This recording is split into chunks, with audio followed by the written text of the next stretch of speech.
Although completely landlocked by South Africa, Lesotho remains absolutely unique in landscape, culture, history and heartbeat. The whole of Lesotho appears almost raised from the surrounding South Africa to form one giant water basin, filled with water, landscapes and beautiful people.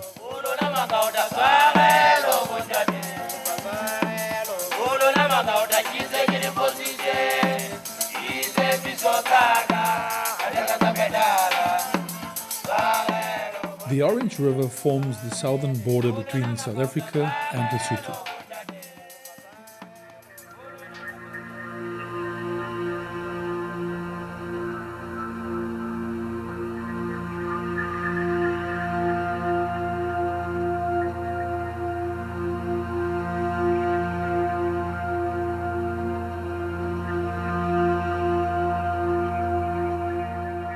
We entered what is known as the Gates of Paradise towards Malialia and were instantaneously met by the serene way of life and the almost holy donkeys of Lesotho, a story on its own.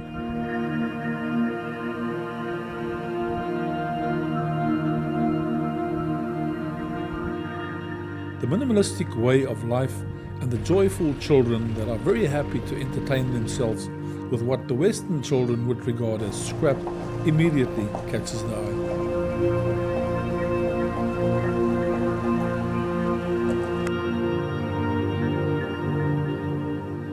From my chalet in Malialia, I marveled at the layers upon layers of mountains around us, something one can't get enough of in Lesotho.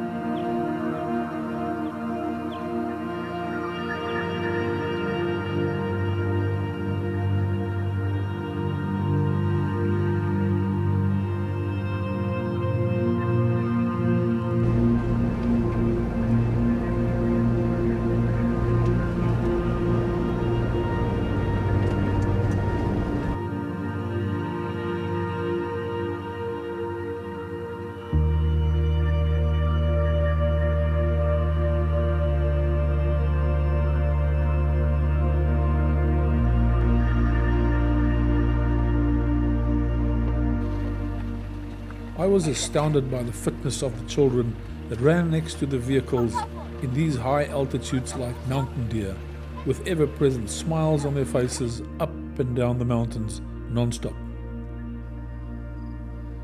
Maize is the staple food of the Basothos, and it is cultivated the same way it has been for hundreds of years, without pesticides and fertilizer and an almost zero carbon footprint.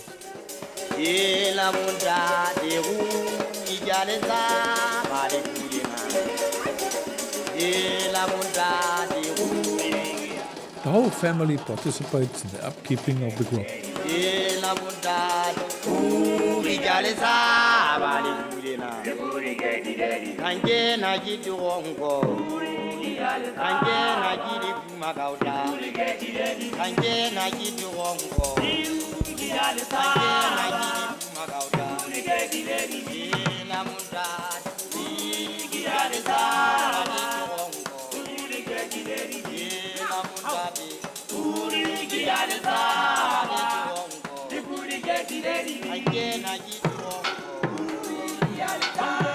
The relationship between donkeys and the Basotho is a unique one, and nowhere else can the character of the donkey be observed than in Lesotho.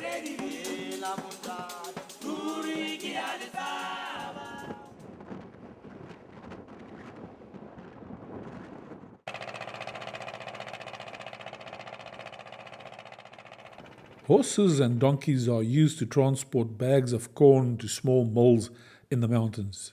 The maize are grinded and returned to the bags, whereupon the donkeys find their way back home on their own with fine mielie meal to cook on the fire as staple food.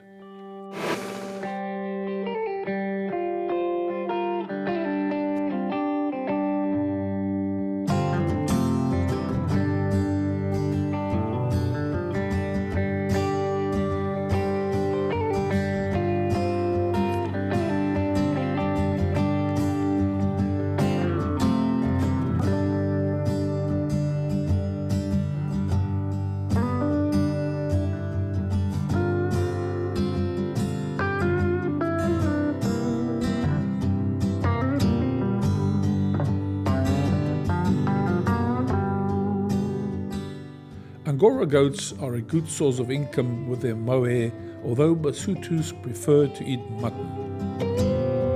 However, Sangomas traditionally use goats in their initiation of novices to the spiritual world.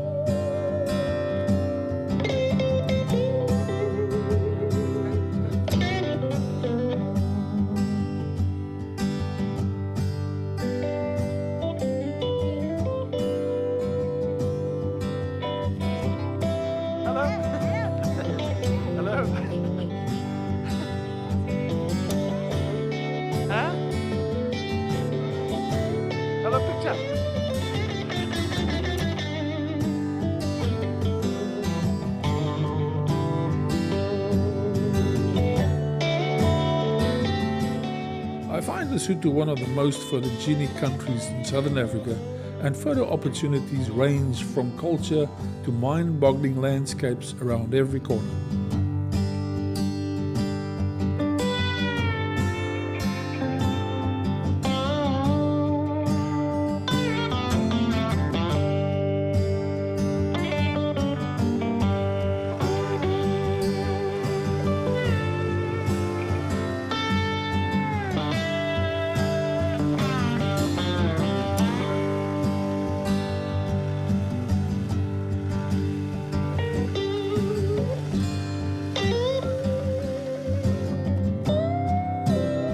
On a previous trip years ago, we visited Mohale and Katse dams and captured the engineering marvel of the dams as well as the landscapes around them.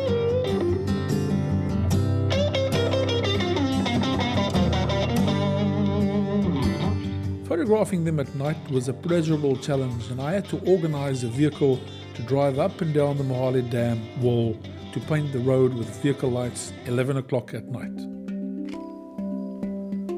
A good mount is a must for a stock owner who often has to visit a cattle post up in the mountains to ensure that all is well with shepherd and animal.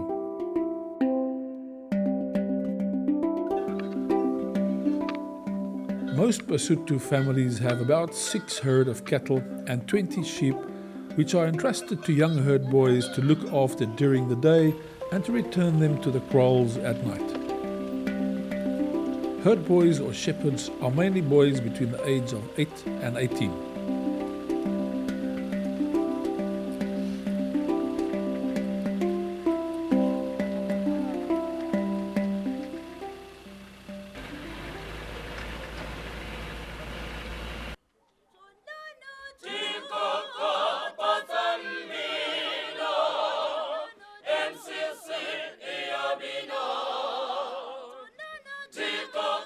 Shepherds are normally accompanied by dogs who help them with the herding and protection against jackal and stray animals.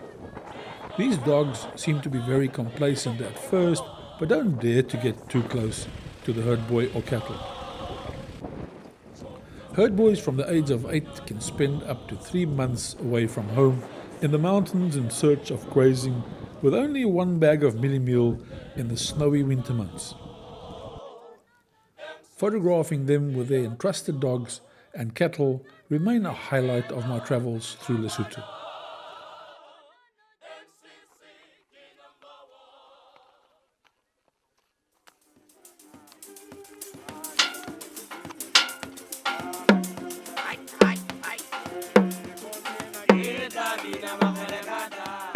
I met up with a local chief and he introduced me to his way of living in the mountains.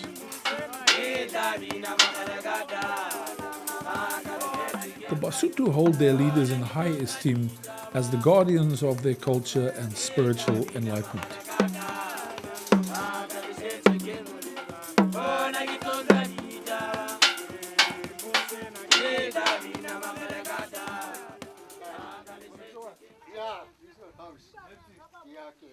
This one is kitchen. This one? Yeah, kitchen. Kitchen. Yeah. This one is kitchen. That's kitchen. Yeah, fire. Fire. Fire? Fire. Mervyn has been a headman of this area since 1985. Yeah.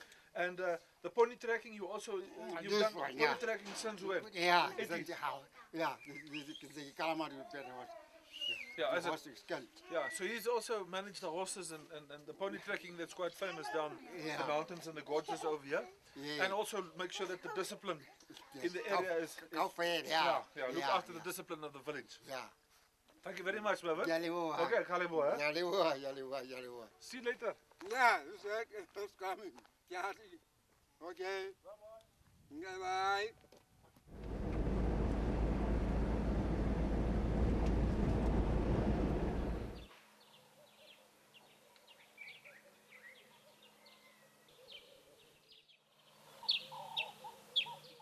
Okay, this is the pony trekking station at the Malialia Lodge, and what's happening is all over Lesotho. This is quite a nice tourist development. The locals are trained up. Each individual brings his horse to a central station like this, where they will graze and keep them comfortable. And what will happen is they'll take them up to the lodges, and as the tourists would require 10, 15, 20 or up to as few as 3 people required to go trekking in the mountains. You've got professional guides from all over and all the villages that bring the horses here, and that will guide the tourists down the mountains. And there's no sophisticated feeds and tar roads and stuff, but if you look at the conditions of the Lesotho pony, it's in very good condition. And also the tourist developments like Malialia Lodge over here actually takes personal charge and look at the grooms and look at the tools that is necessary to actually maintain and keep the horses in good condition. Horses are the Lesotho's most valuable property, and normal horse racing is the national sport in Lesotho, it seems. But the triple or galloping racing competitions are more traditional and the annual highlight in certain villages, as can be seen over here.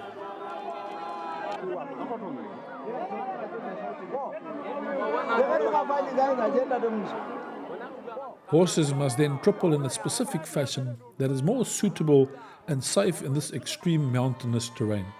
Winners are jubilantly celebrated.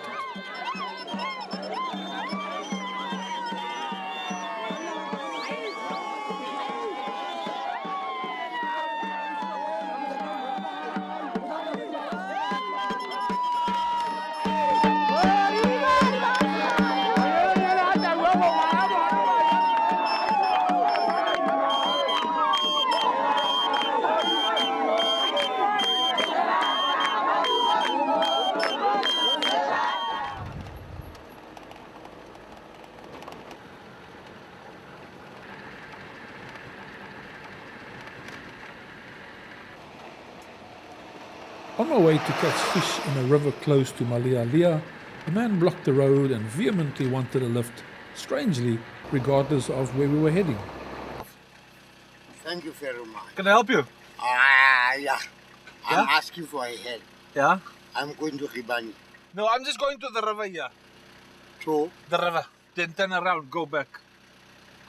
well, I can go with you at least today. To where? That one is taking me road. Huh? He's taking me road. This one? Yeah. No. I'm aware of that. Huh? Does he know who I am? Who? What's your name? Molefe. Molefe. From Malaria. From Malialia? Yeah. Aye. Wena. Huh? Aye. But it's full. It's full there. Stand there, then you hold on top there. But I like it if I can be with my friend here. No, you must put it off. That will be first. But it's full here. Look here, it's full. You can't come here. Look here.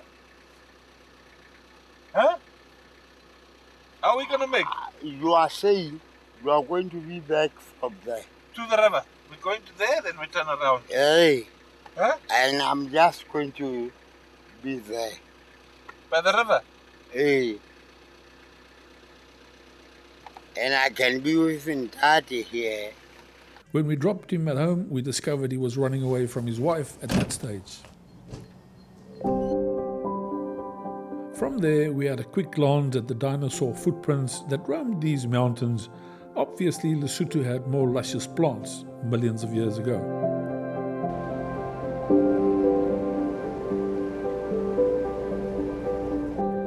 King Moshesh, in his desire to have his people taught the principles of Christianity, saw the French Mission Society answering the call and started in Tababosio, from where they spread out all over, creating small churches and good schools.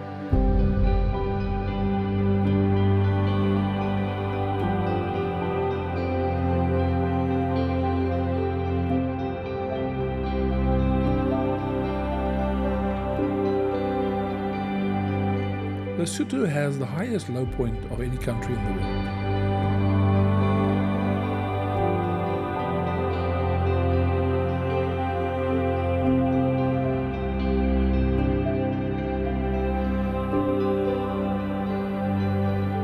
Everywhere you travel in the center and south of the country, you are friendly greeted by people and gracious landscapes.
From time to time, the road winds its way down and hugs the Orange River, South Africa's largest river, that runs right around half of Lesotho and across South Africa, where it ends on the west coast at Oraniemund on the Namibian border.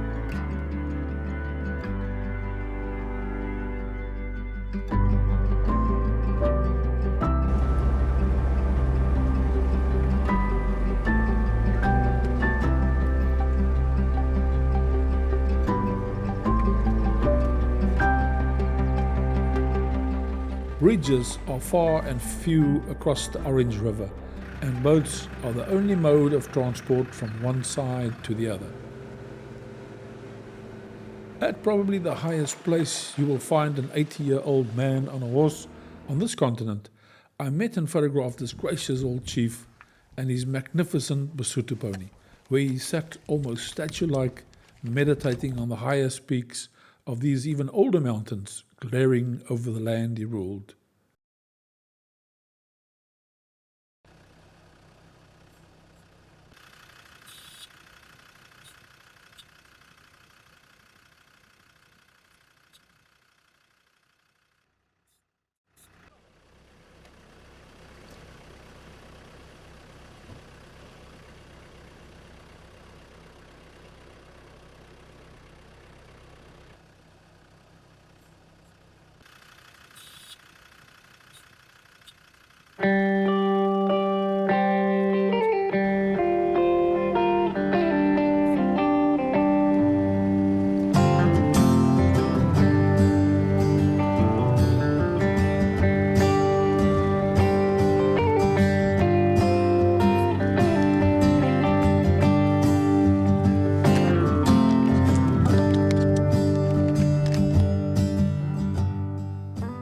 Time for a quick sandwich, and onwards, upwards we went, non-stop, and when we hit the gravel road, it was time to deflate tires for the long, winding and climbing road to Sehlabetebe National Park on the South African southeast border.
started becoming misty and rainy around sunset, we put the cameras down to concentrate and negotiate an extreme piece of off-road.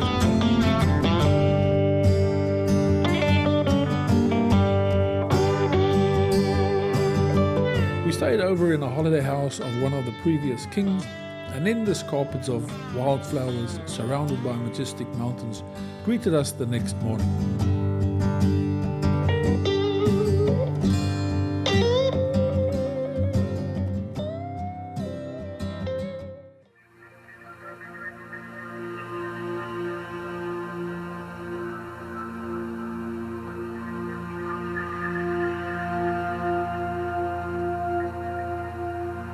Sechtabetebe National Park lies on the eastern border with the Drakensberg Mountains in South Africa that is visible from here.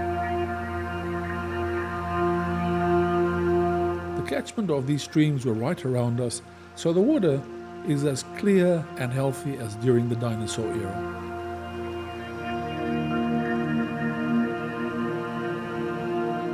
The average rainfall in Lesotho is between 650 and 750 millimeters, and as high as 2,000 millimeters at places.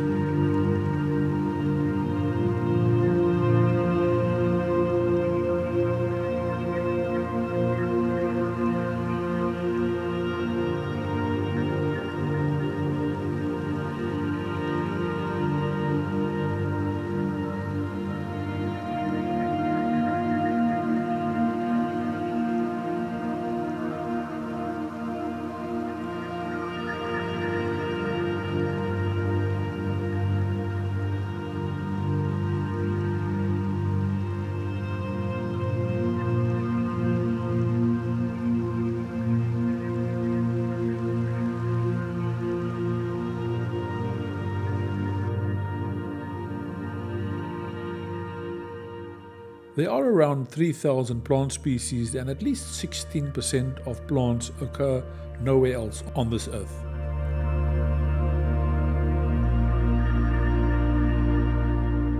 This area falls within the alpine zone, and during our visit, flowers were prolific, especially the ericas and the helichrysums.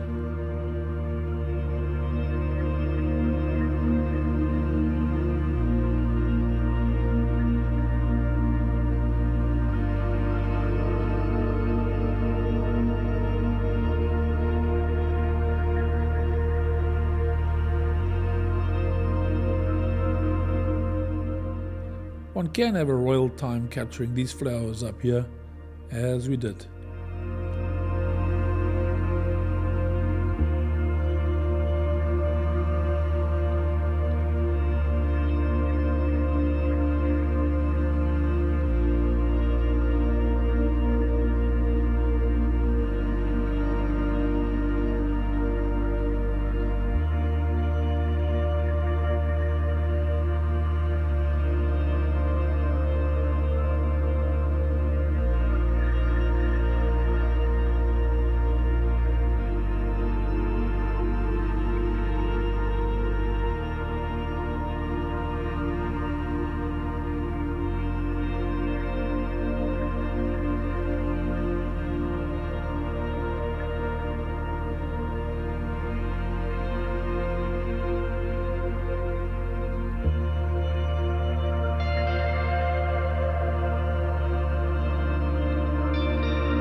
It must rank as one of the more beautiful and tranquil spots in southern Africa, and the aesthetic beauty of the rock formations, the lush carpets of flowers, the unique and rare plant species, alpine pools, mountain peaks, birds and lush green carpets of grass boggled the mind.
To test the waters, we cast a fly in probably the highest trout waters on the continent and surprisingly hooked a few feisty pan-sized rainbow trout.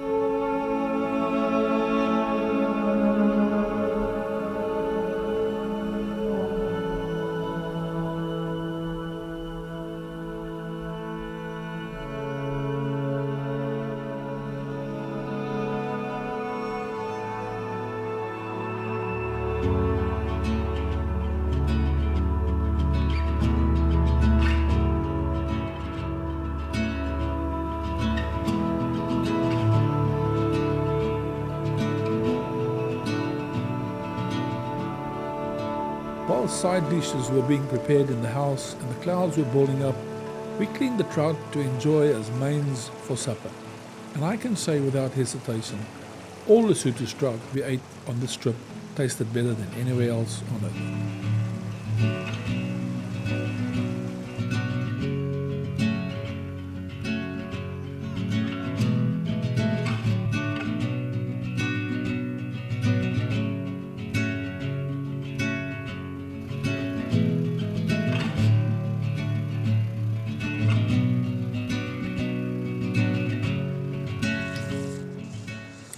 On a previous trip to Lesotho 3 years before, I fished the waters of Lesotho and found almost all waters contain healthy populations of rainbow trout.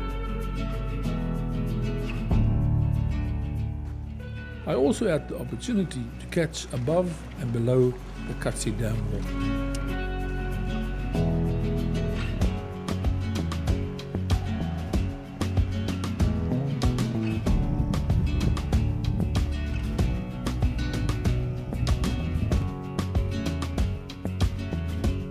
Red-heart pokers painted the slopes and is a common sight in rural Lesotho.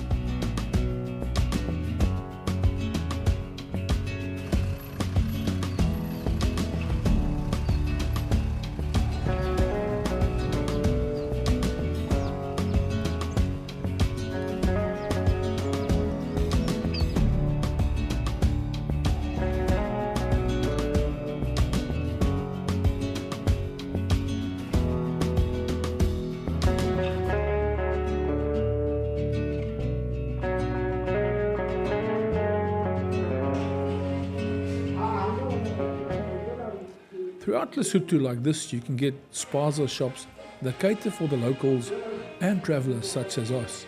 And we were friendly, received, and a hearty meal was cooked with a smile before we hit the road again.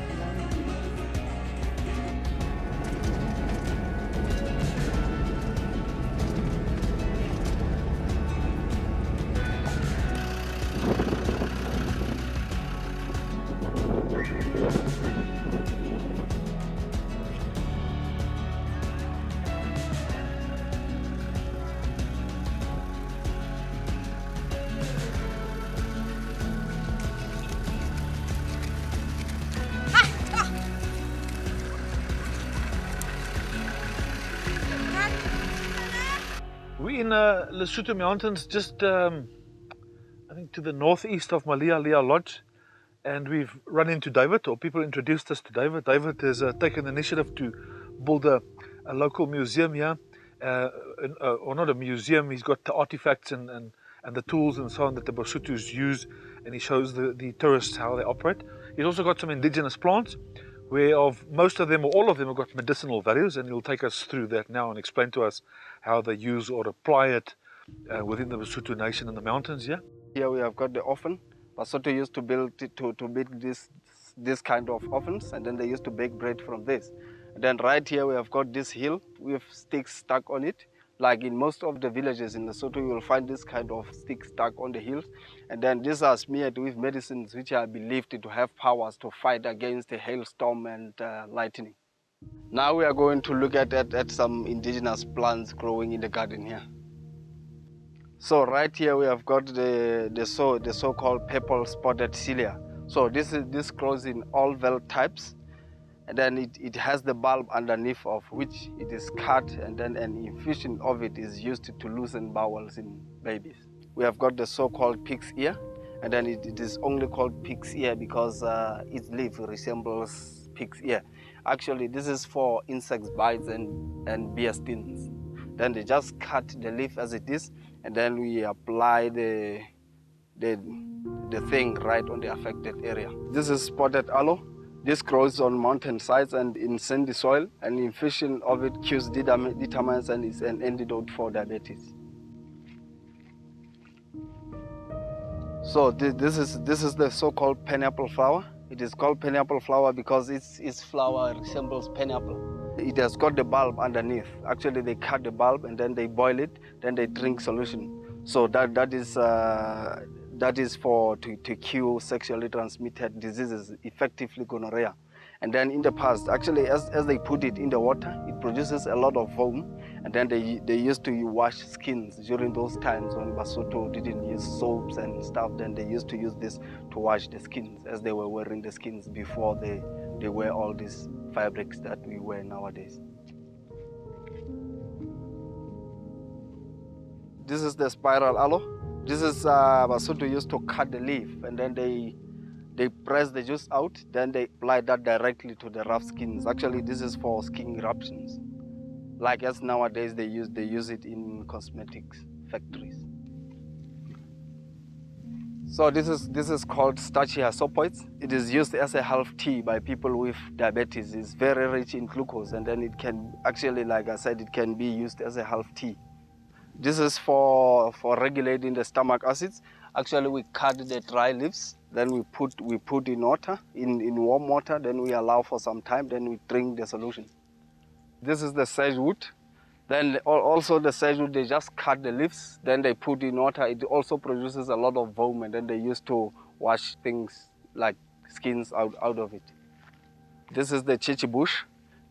People drink it, and then as a vomitant. And this, as you see, it is called a chichi bush only in the lowlands. But then as you go up, it grows more. That it is called a chichi tree. This place here is the Hotla place. This is the place where the traditional before the current education, the traditional primary education used to be taken out here. In the open. In the open space. Like normally, as the boys will look after the animals during the day, in the afternoon they will come here and then sit with men of the village, and then these men will teach them the primary medication, and then they also teach them primary handicraft.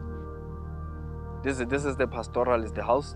Then during those times where Lesotho were like nomadic pastoralism, they used to live in this kind of temporary structures. Even though nowadays pastoralism in Lesotho is still being practiced. And then during summer, the animals live up in the mountains, and then and out there they stay with people like shepherds and head boys who are looking after these animals. They stay in this kind of houses, and then right in the house there, as you see how tall the house is, they have got a suspension string there of which they suspend a pot. Actually, the house itself, as you see, is very small. Then they will have that suspension string of which they put the pot, and then so they have to be very economic with the space inside, and then the fire and the pot have to occupy the same space, and then they will suspend the pot and then light the fire right underneath, so that they can sit at least around the pot. Actually, they have got all these holes that they can adjust the pot up. During the day, they leave the watchdog with all the stuff to guard, and then they will suspend this pot higher so that the dog is not helping itself to food. So that was the typical shelter for the head boys and also pastoralists. And then this one is the house of which they built for initiation school. This is the fireplace. The fire can be started in any of the four sides depending on the wind direction.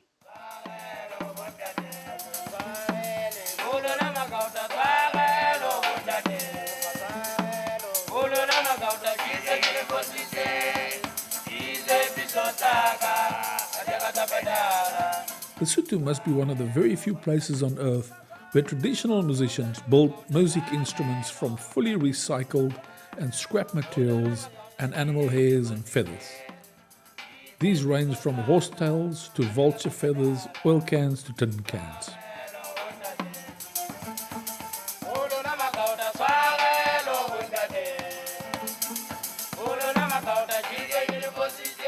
Lesotho must rate as the hidden gem of Africa I have seen, and a visit always leaves me inspired and enriched, and every time makes me ponder about our hurried and materialistic lifestyle beyond Lesotho's borders. The smiles and friendliness of the people, despite having only very little earthly possessions, and the peace that they radiate in their daily chores remain mind-boggling. Lesotho might be landlocked by South Africa, but so is one's heart locked in by one's chest. Lesotho might just be the heartbeat of Southern Africa.